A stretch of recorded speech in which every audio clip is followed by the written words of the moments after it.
Saya menentang politik identitas karena bagi saya politik identitas dengan membawa-bawa agama itu mempermainkan agama. Mengajak-ngajak orang untuk ikut demi agama, padahal yang ngajak ini sebetulnya mencari dunia, yaitu jabatan dunia.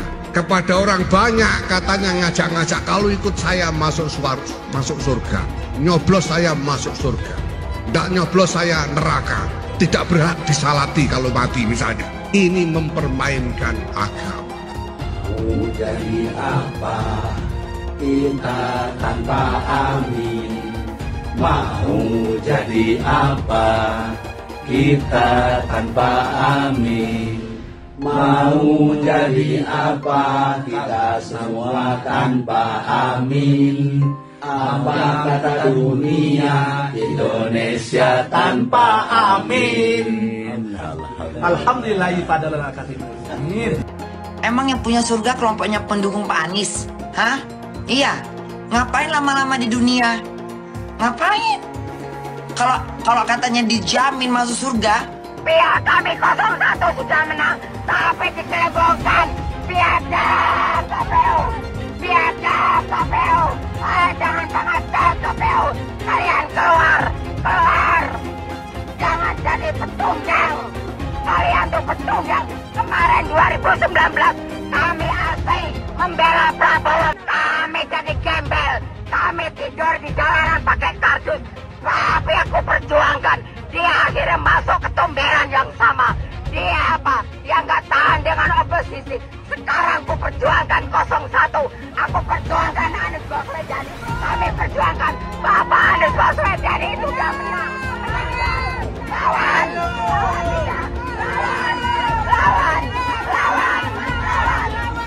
KPU. Dengarkan suara hati rakyat.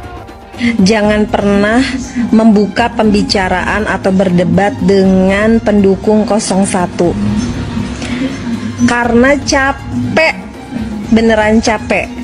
Mereka itu kalau berdebat nggak apple to apple, selalu bawa-bawa agama, seolah-olah mereka mengkotak-kotakan dirinya sebagai pendukung dengan agamanya yang kuat dan lebih soleh daripada pendukung paslon-paslon yang lain. Jadi kan percuma ya, kalau kita berdebat pun tidak debat yang nyambung. Kan mereka ini kemarin bilang bahwa Anies Baswedan ini Imam Mahdi. Terus kemarin kampanye juga bilang bahwa malaikat Jibril sudah merestui Anies Baswedan ini sebagai hambanya Allah yang ditunjuk untuk memimpin negara ini. Nanti lama-lama mereka dipanggil sama malaikat Israel. Suara Anda jangan mau dibeli, itu menguntungkan oli. Marilah kita tegakkan demo. Indonesia bukan milik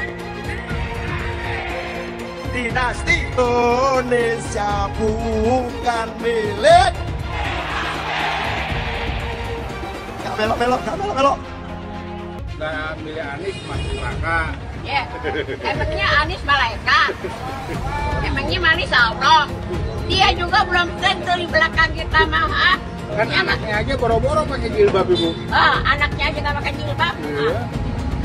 Nih, masalah surga dan neraka hanya Allah yang tahu. Barangkali jangan salah, Prabowo kan haji. Jangan merasa dia paling hebat. Jangan jual-belikan agama. Kita capres-capres aja. Nasional. Tadi viralin. Gitu. Indonesia aku maju. Bisa aja ya nggak? Sekarang berubah, apa yang dirubah? Purwakarta ya Purwakarta aja, nggak bisa ada jadi yang lain-lain. Harus maju, bukan dirubah, dimajukan, ya nggak? Capek-capek belajar agama, capresnya Imam Mahdi. Bener aja, rugi dong. Yaitu Abah mengutus 1000 malaikat.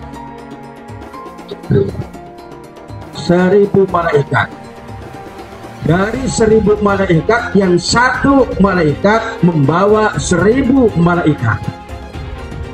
Berapa itu di jumlahnya? 1 juta. Kita akan mencoblos pilihan Allah dan Rasulnya. Siapa Imam Mahdi? Profesor Dr. Anies Rashid Baswedan. Itu Imam Al-Mahdi. Al-Imam Al-Mahdi 2024 memenangkan Anies Baswedan. Kenapa? Imam Mahdi semua sedunia kalau haram tidak mendukung Anies untuk Presiden Indonesia 2024 Dajjal. Kalau tidak memenang Anies Baswedan untuk Presiden 2024 Dajjal. Catat itu, amin menang wajib, amin kalah dosa. Secara eksplisit ditulis dalam Al-Quran. Quran surah Al-Qasas ayat 26, Quran surah Asy-Syu'ara ayat 107, 125, 143, 162, 178, 193. Quran surah Ad-Dukhan ayat 18, ayat 51, Quran surah At-Takwir ayat 21, dan Quran surah At-Tin ayat 3. Tepuk tangan untuk kemenangan amin. Amin menang, amin kalah.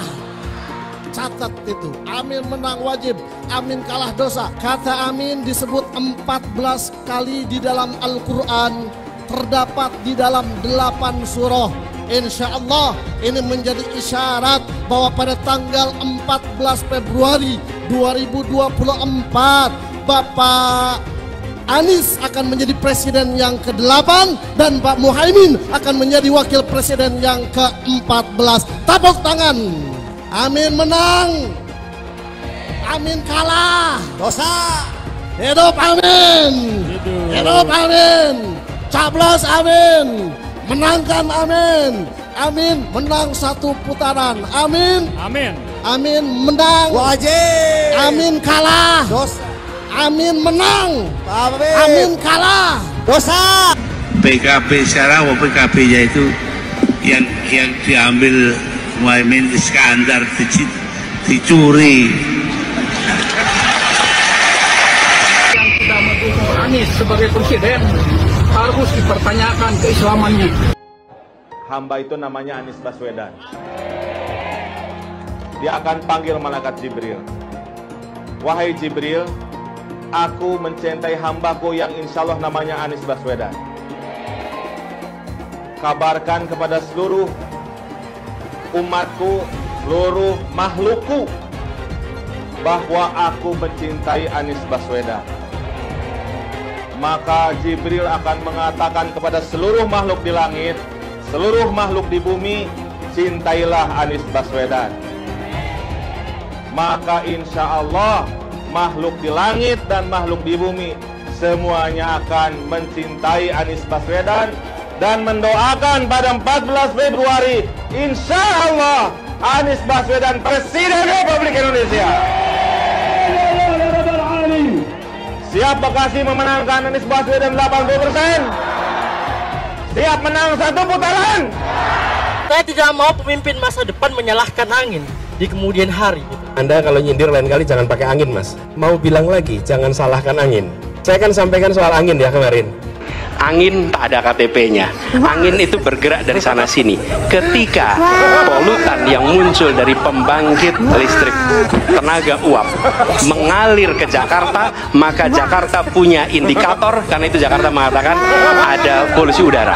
Ketika anginnya bergerak ke arah Lampung, ke arah Sumatera, ke arah Laut Jawa, di sana tidak ada alat monitor. Ada orang yang bilang jangan cerita soal angin, maka dia tidak menghormati ilmu pengetahuan. Milih Anies dan Imin setidaknya sudah menyelamatkan Indonesia dari kehancuran. Gus Dur saja dikudetanya, apalagi rakyat. Yang satu memang jago kata-kata, jago beretorika, nggak kelawan kalau soal kata-kata. Kalau PKB sekarang bukan PKB Gus Dur, ini PKB Caimin. Jadi beda, PKB-nya sudah beda. Jadi nggak bisa lagi menurut saya, memang masih tetap jualan nama Gus Dur, itu ada larangannya jelas sekali. Tapi ya namanya orang masih mencuri-curi, kebiasaan kayaknya mencuri-curi. Mencuri partai, sekarang mencuri gambar. Gus Dur pendiri partai, orang yang dikatakan oleh Caimin sebagai guru politiknya, malah dikudeta, apalagi rakyat. Susah kan mau milih pemimpin seperti itu nanti? Pemilihan Gubernur DKI Jakarta yang kemudian memenangkan Saudara Anies Rashid Baswedan sebagai gubernur saat itu juga tidak lepas dari peran dan kedudukan dari HTI maupun FPI yang saat itu dianggap punya peran sentral dalam memenangkan Anies Baswedan. Hak konstitusional itu dirampas oleh rejim Jokowi. Kemudian ketika bergulir kekuasaan baru, ada presiden baru, dan Hizbut Tahrir Indonesia dan Front Pembela Islam menuntut kembali haknya, hak konstitusionalnya. Dan kemudian ketika mereka berkuasa, presiden yang didukung Nasdem itu berkuasa, dikembalikan, direstorasi gitu loh. Lah ini wajar. Jadi SKB HTI dikembalikan, ya SKTP dikembalikan, kemudian kita hidup damai, HTFPI dikasih porsinya. Apa porsi HTFPI? Pengen ada kadernya jadi menteri. Apa sih salahnya kita umat Islam mengatur negeri ini dengan syariah kita? Belum lama ini ada kabar yang seram terkait ormas terlarang yang selama ini dikabarkan dekat dengan Anies Baswedan. Akan ada tuntutan besar-besaran kepada Anies untuk memulihkan kedua organisasi tersebut yang sekarang sudah dicap terlarang. Maksudnya, jika Anies jadi presiden, dia kan akan punya kewenangan untuk kembali memberikan izin pada ormas terlarang itu. Karena mereka ini sudah berjuang habis-habisan untuk mendukung Anies. Gimana kalau Anies menolak tuntutan itu? Tentu akan ada demo besar-besaran. Mungkin bahkan akan ada gelombang demo berjilid-jilid karena mereka telah dikecewakan oleh Anies, padahal sudah didukung dari awal. Ini mengingatkan kita pada fakta bahwa dua ormas ini dulu juga getol mendukung Anies pada Pilgub Jakarta 2017 yang lalu. Mereka memobilisasi massa dengan menggunakan politik sara, sehingga akhirnya Ahok kalah karena gempuran kekuatan politik identitas itu. Jangan sampai Indonesia jatuh ke tangan pembohong. Jangan sampai Indonesia jatuh ke tangan Anies Baswedan. Anies pintar asumsi bukan pintar bicara, tidak pintar kerja. DKI Jakarta sudah menjadi parameter Anies tidak pantas jadi presiden. Saya mensyukuri kenapa kalah, kenapa ditahan. Saya bersyukur atas itu semua. Saya coba bayangkan ya, kalau seandainya waktu itu kita menang gitu ya, hari ini belum tentu kita bisa nikmati seperti ini. Kita bersyukur 5 tahun Tuhan izinkan kasih ke orang yang pintar ngomong untuk kerja. Coba kalau kita bayangkan gitu ya, kalau kemarin saya masih jadi gubernur, ini saya udah turun ini. Tapi yang pintar ngomong itu dikira orang hebat kan? Ini lebih berbahaya tahun 2024. Langsung ketahuan karakternya. Langsung ketahuan itu. Di saya juga ada kutipan Pak di kamar saya Pak. Tulisannya, Jakarta telah mengambil keputusan yang fatal. Anies bilang dia akan membuka lapangan kerja. Yang dulu janjinya 200.000 lapangan kerja. Ternyata cuma omong kosong alias cuma janji palsu. Soal pembangunan yang berkelanjutan. Dia bilang di Jakarta dia udah meneruskan yang udah baik. Lu jangan percaya ya, itu ngibul. Faktanya nggak seperti itu loh. Belum lagi nih, program penanggulangan banjir. Jadi di daerah Jakarta itu ada daerah yang sebelumnya udah bebas banjir. Pas Anies mimpin, kok bisa-bisanya daerah itu banjir lagi? Gimana nggak banjir kalau kalinya udah nggak pernah dikeruk sama dibersihin Pak? Kalau soal Jakarta, gue bisa bicara banyak deh. Jadi gue saksi bobroknya kepemimpinan Anies di Jakarta. Dan gue bisa pastiin, omongan manisnya Anies soal apa yang dia lakukan waktu mimpin Jakarta itu banyak ngibulnya. DKI yang kita harapkan, Anies Baswedan yang begitu jelas Islamnya. 4 tahun 8 bulan jadi gubernur. Mana peraturan pergub saja yang melarang migrasi? Mana perda Islam apalagi? Yang akhirnya tidak berani juga menegakkan hukum. Banjir tetap banjir, macet tetap macet, kriminalitas Jakarta. Anda tahu, 2 menit sekali terjadi pencurian. Sekarang orang sedang euforia, dia mau dicapreskan. Bagaimana umat terjebak lagi, bodoh lagi, masuk lagi.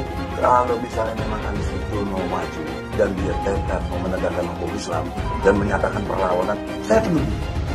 Tapi dia tidak lakukan itu. Bapak Politik Identitas Indonesia Anies Baswedan, Bapak Intoleransi Indonesia Anies Baswedan, jangan lupakan, jangan terlena, jangan sampai dia pecahkan kita dengan dagangan ayat dan mayatnya. Air itu turun dari langit, turunnya ke atap rumah langsung sumur bor, bukan ke sungai dan ke laut. Jangan hanya konsentrasi pada pembangunan benda-benda mati yang indah difoto dan bisa ditunjukkan dalam 5 tahun hasilnya. Kalau kita mau menilai sebuah janji, maka lihat janjinya atau lihat kenyataannya. Dulu janjinya apa ya? Dan ini aneh, betul-betul aneh. Ini bukan kampanye, tapi saya sampaikan sini.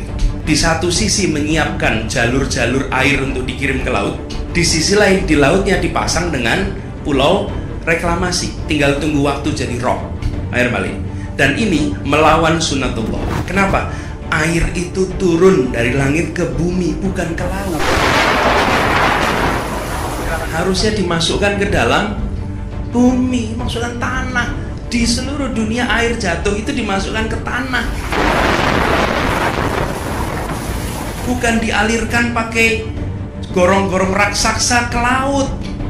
Jakarta telah mengambil keputusan yang fatal. Bukan banjir, itu memang parkir air. Bukan banjir, itu memang parkir air. Masyarakat berkeliling dengan membawa toa untuk memberitahu semuanya, termasuk sirine. Ibon 82 miliar. Apa alat transportasi yang dimiliki oleh hampir setiap orang? Alat transportasi yang dimiliki semua orang adalah kaki. Kalau seandainya orang Jakarta percaya Pak Anies jadi gubernur pun, saya berani jamin kok dia akan lakukan normalisasi yang sama seperti saya lakukan kok. Gak usah bohong lah. Ketika air sampai di muara, maka siap untuk dipompa ke laut. Pancasila Soekarno, ketuhanan ada di pantai. Anak Tuhan dari mana? Kalau Yesus anak Tuhan, bidangnya siapa? Besok di seluruh wilayah Indonesia kami katakan dalam. Iblis hanya menggoda orang yang beriman. Makanya jarang-jarang orang kafir kerasukan setan. Yang kerasukan setan itu orang baik-baik. Jarang, saya belum pernah nengok Cina kerasukan setan. Pernahkah Ahok itu kerasukan setan? Enggak, setannya juga. Karena sesama setan jarang saling menggoda. Karena di salib itu ada jin kafir. Haleluya. Kepalanya ke kiri apa ke kanan?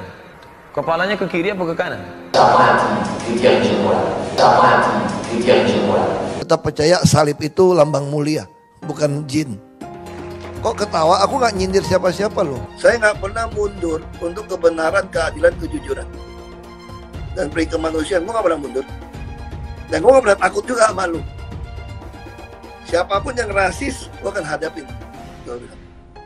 Karena rasis itu tidak berperi kemanusiaan. Sama saya ditanya dulu kan, kamu nyesel nggak statement kamu di Pulau Seribu sehingga masih masuk penjara? Tidak pernah nyesel.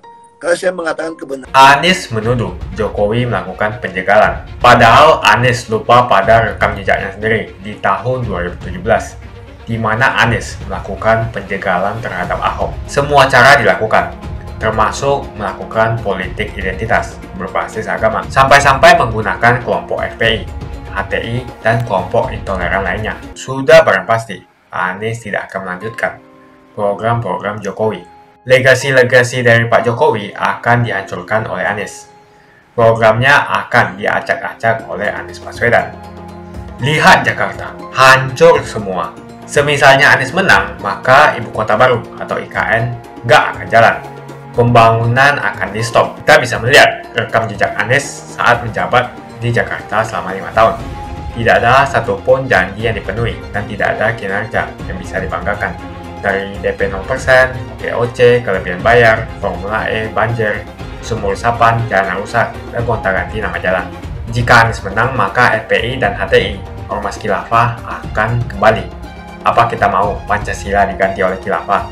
Bagian Indonesia Timur yang mayoritas non-muslim pasti tidak akan setuju dengan Khilafah.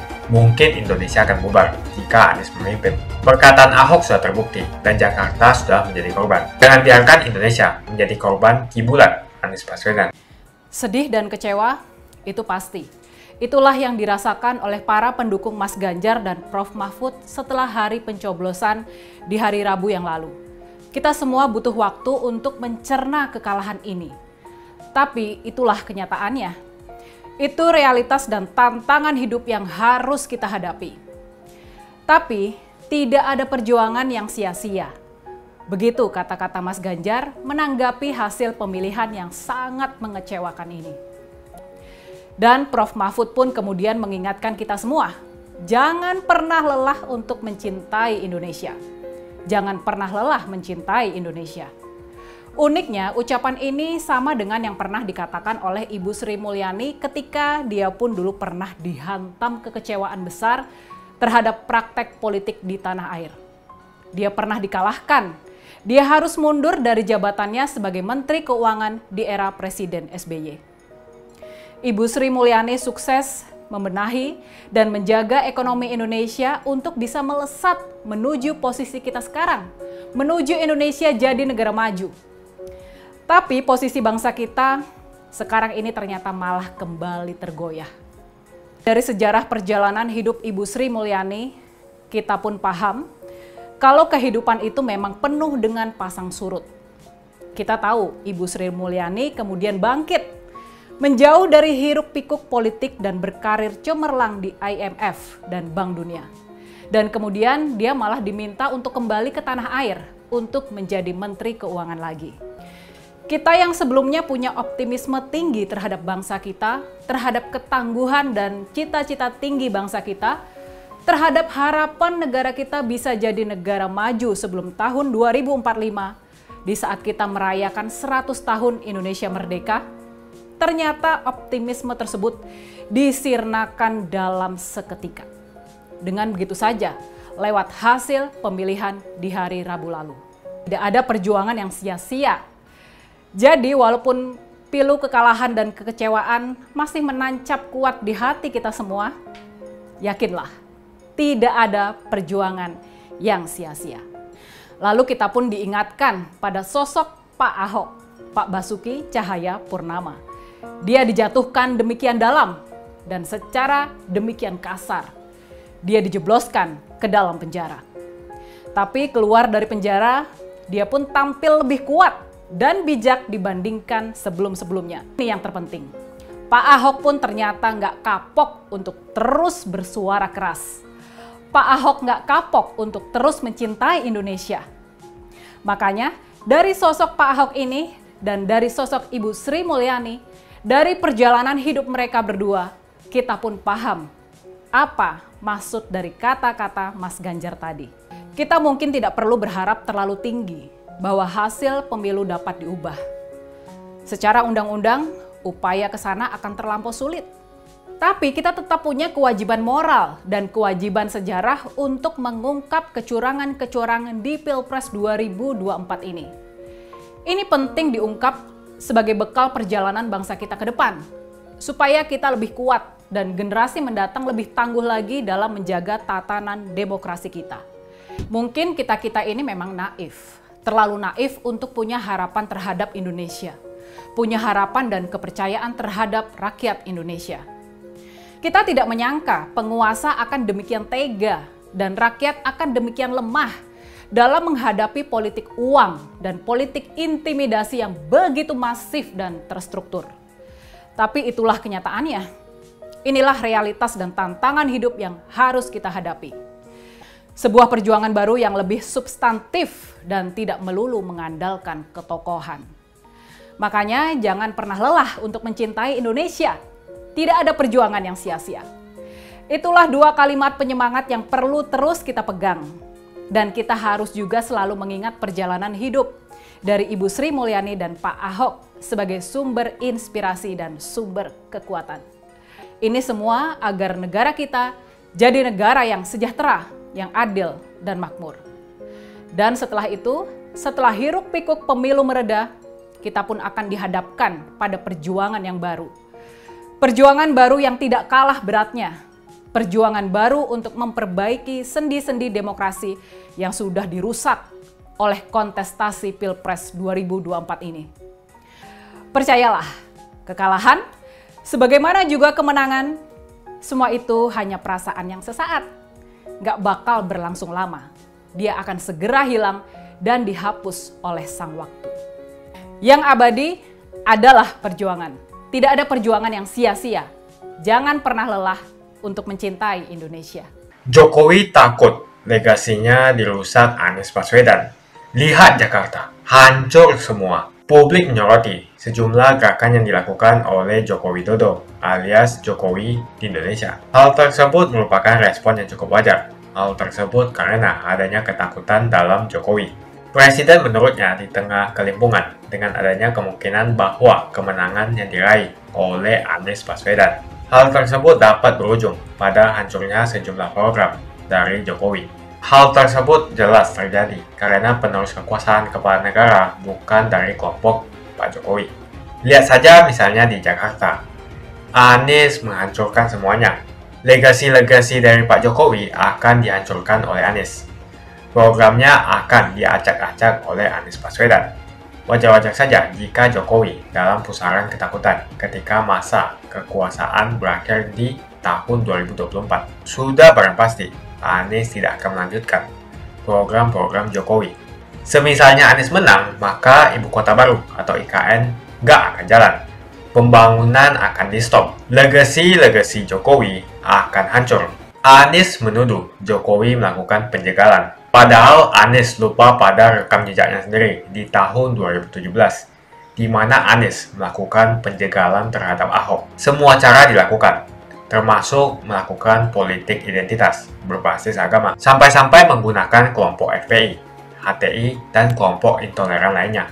Anies Baswedan sampai nekat berkoalisi dengan ormas preman berjubah agama. Di tahun 2024, Anies Baswedan akan kembali menggunakan strategi di tahun 2017. Kelakuan-kelakuan relawan Anies yang menjalankan strategi ini masih pakai pola yang lama. Pola yang lama berupa membangun opini negatif terhadap pemerintah dan Komisi Pemilihan Umum. Curangan Anies lainnya adalah melakukan kampanye sebelum waktunya, di mana dia mengganti namanya menjadi head start untuk membingungkan publik. Atau kecurangan Anies Baswedan yang menggunakan jet pribadi saat kampanye di mana-mana. Berapa kecurangan dari biaya kampanye yang menggunakan jet pribadi?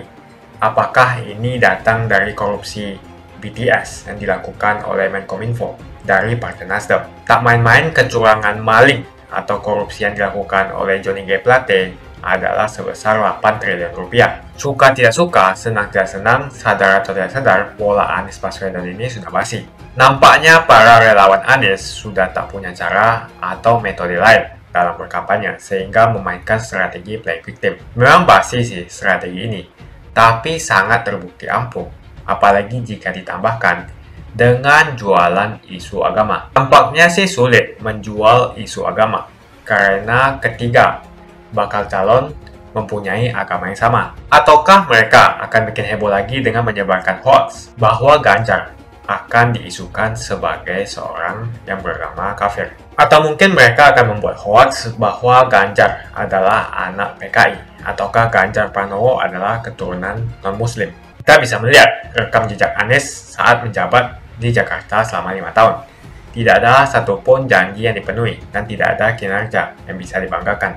Dari DP 0%, OKOC, kelebihan bayar, Formula E, banjir, sumur resapan, jalan rusak, dan gonta-ganti nama jalan. Diketahui Anies pun masih berhutang 100 miliar kepada Sandiaga Uno, dan sampai saat ini belum dibayarkan. Untuk jadi gubernur saja, Anies sampai berhutang 100 miliar kepada Sandiaga Uno, dan belum dibayarkan. Apalagi jadi presiden, berapa triliun yang akan Anies hutangkan? Dan bagaimana Anies bisa membayar utang triliunan itu? Apakah Indonesia siap untuk dijual? Jika Anies menang, maka FPI dan HTI, Ormas Khilafah, akan kembali. Apa kita mau Pancasila diganti oleh Khilafah? Bagian Indonesia Timur yang mayoritas non-muslim pasti tidak akan setuju dengan Khilafah.